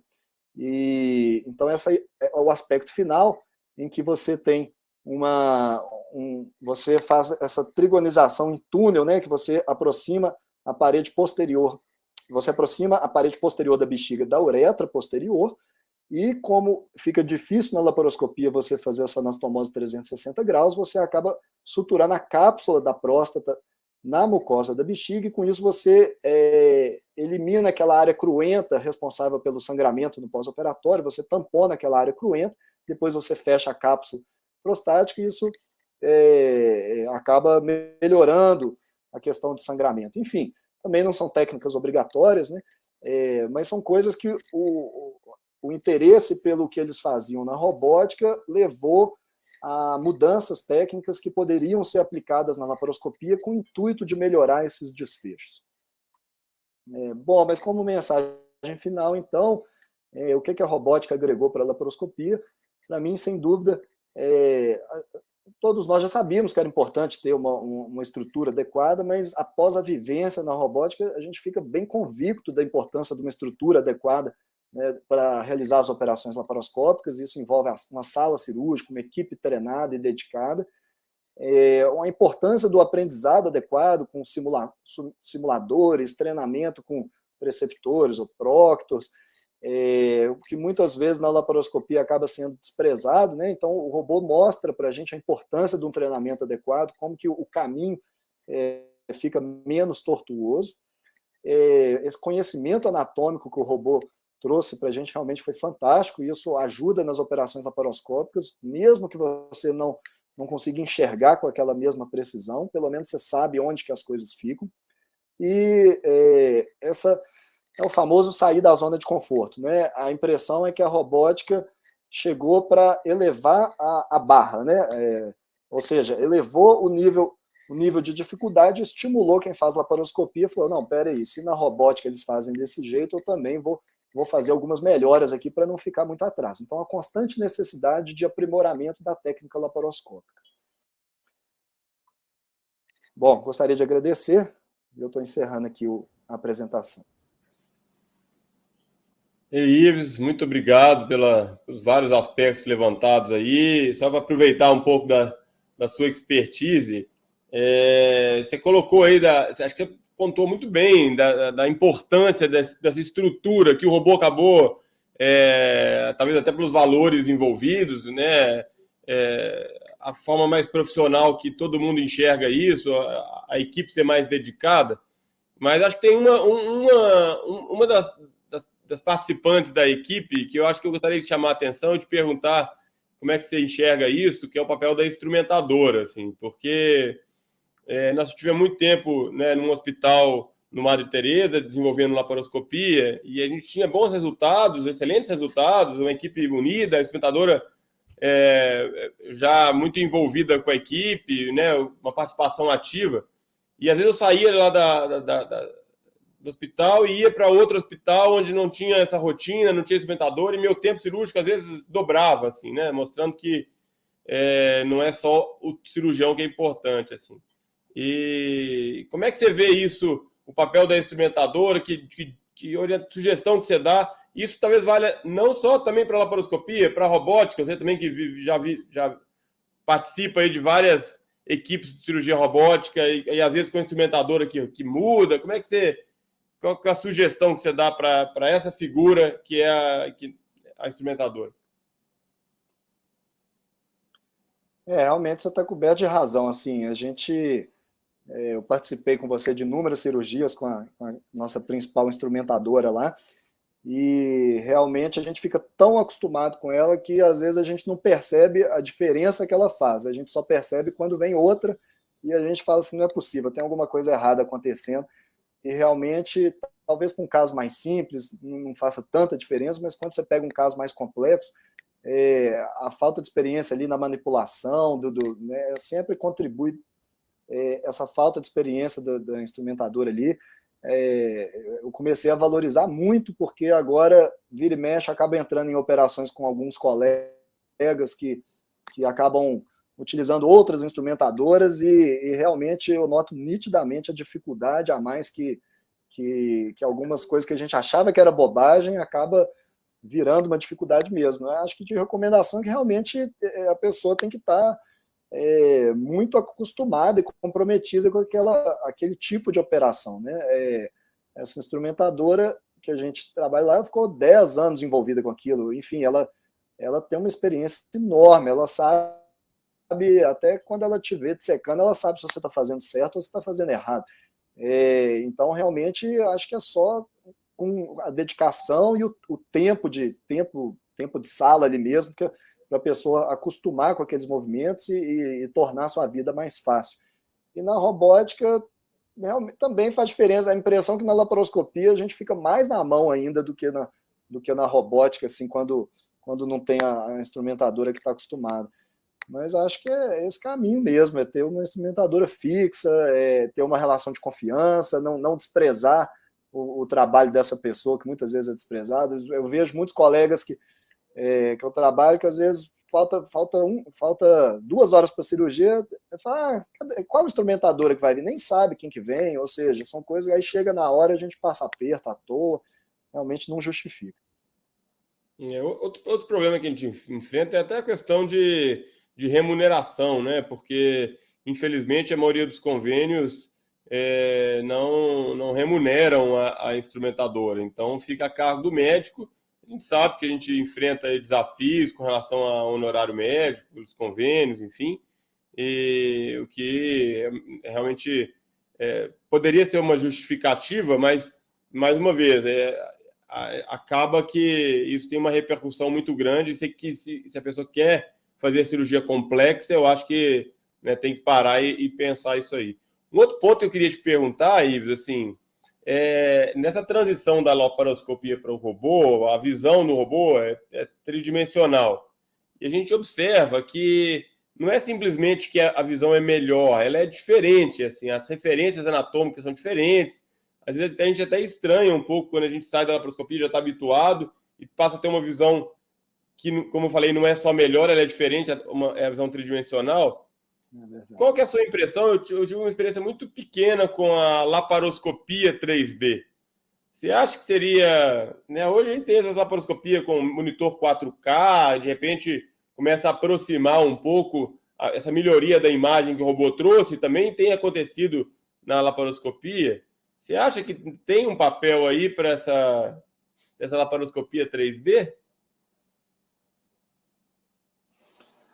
É difícil responder sem ter uma experiência forte nessa laparoscopia 3D, né? Eu acho que é possível, sim, desde que o custo não eleve muito, né? Desde que seja uma coisa que eleve pouco o custo. Porque um dos grandes problemas que a gente tem dessas tecnologias que são agregadas à laparoscopia, entre elas, por exemplo, aquele porta-agulha laparoscópico que tem aquele movimento de punho, é que essas tecnologias, muitas vezes, ela tem um custo tão elevado que começa a competir com a robótica. E aí você começa a entrar num conflito que você vai perder feio, né? Não tem como concorrer. Então, desde que seja eu acho interessante. Eu acho que, desde que não agregue muito custo, seria interessante. Talvez exija um treinamento também para até acostumar. E agora, sem dúvida, eu acho que a questão do monitor, quando eu comecei a acompanhar as robóticas, eu achava que os pixels ou o que quer que seja lá da qualidade de imagem, eu achava que era muito superior à laparoscópica, e depois eu descobri que não é bem isso. Na verdade, você tem quando você vai em congressos, assim, você vê monitores de laparoscopia 4K lá, que tem imagens fantásticas, né? Só que quando você está no hospital, na prática, você não consegue enxergar daquele jeito que eles enxergam. E aí tem um problema que não é só o monitor, é a ótica, é o cabo da ótica, é o carrinho, é a fonte de energia. Então, são tantas coisas que interferem. Então, eu acho que essa ideia de tentar usar um equipamento mais adequado ali, só de você melhorar esse monitor ali da laparoscopia, quando você pega um monitor 0 km, assim, você já nota que a imagem da laparoscopia, muitas vezes você tem uma imagem de altíssima qualidade na laparoscopia. Não é o fato de ser robô que faz a imagem ser de alta qualidade, não. Eu acho que o que faz a imagem ser de alta qualidade é o fato de no robô a gente trabalhar sempre com coisas novas. E na laparoscopia está sempre, a ótica já caiu no chão várias vezes, está empenada, o cabo está velho, e aí a imagem vai detonando. Outro ponto, Ives, eles falam que talvez a robótica veio ajudar a democratizar a laparoscopia, não no sentido de acesso, mas no sentido de treinamento, de ser mais fácil, dar ponto e tudo. Qual que é a sua impressão? Você que teve uma expertise grande nas duas técnicas. Qual que é a sua impressão sobre curva de aprendizado, que é uma discussão muito grande também? Você acha que realmente tem diferença de curva de aprendizado? Cada um tem a sua curva de aprendizado? Me fala qual que é a sua impressão sobre isso. O robô diminui realmente muito a curva de aprendizado ou não? Enfim. Eu acho que diminui um pouco, assim, esse fato de você poder ter simulador, já fazer esse treinamento prévio, toda essa estrutura envolvida, o fato de você estar sempre com instrumentos novos, não é só pela curva de aprendizado em si, é o fato de você trabalhar sempre com a imagem boa, tudo tá sempre alguém lá te ajudando, isso tudo ajuda. E realmente a laparoscopia na questão de sutura, realmente eu vejo, às vezes eu ajudo alguns colegas mais velhos, você vê que eles vão muito bem na parte de ressecção e tudo mais, mas na hora que é para dar ponto, às vezes aqueles pontos de mais delicados, de pieloplastia, que você usa um fio 4.0, você vê que o colega realmente tem muita dificuldade na precisão ali para conseguir, só para ajustar a agulha é um sofrimento ali. Então, acho que nesse sentido da sutura ajuda sim. Agora, a minha impressão que eu tenho com essa vivência é que as pessoas subestimam totalmente a curva de aprendizado do robô, né? Todo mundo, a pessoa às vezes não tem experiência quase nenhuma em robótica, chega lá com pouquíssimos casos, achando que já sabe fazer super bem e fala que não, essa parte aqui para mim é fácil, eu domino. E eu acho que existe uma tendência a subestimar a curva da robótica demais. Assim, eu não subestimo a curva da robótica, não. Eu acho que a robótica tem uma curva, a curva não é fácil, pode ser que seja menos íngreme do que a laparoscopia, mas ela tem uma curva bem, bem significativa. Assim, e eu vejo todo mundo subestimando a curva da robótica. Bom, Ives, excelente, cara. Excelentes observações, mostra a sua maturidade, esses muitos anos aí na estrada, nas duas técnicas, né? Acompanhou desde o início a entrada do robô aqui em Belo Horizonte. Enfim, hoje, né, tem uma expertise, ajuda muitos colegas, está muito envolvido no treinamento de novos colegas aí na laparoscopia. Então, realmente, te parabenizar aí pela apresentação e agradecer mais uma vez. Gostaria de pedir desculpas aí ao público. Na verdade, o Dr. Rafael Coelho tinha palestra programada para hoje mais cedo, né? Teve uma dificuldade e acabou não conseguindo fazer a apresentação da aula, né? Me comprometo a gente fazer essa gravação da aula e colocar isso no nosso portal para que todos tenham acesso, porque tenho certeza que tem muita informação que vai agregar aí sobre terapia focal no câncer de próstata. Então, Ives, obrigado por tudo e boa noite para todo mundo. Oportunidade aí.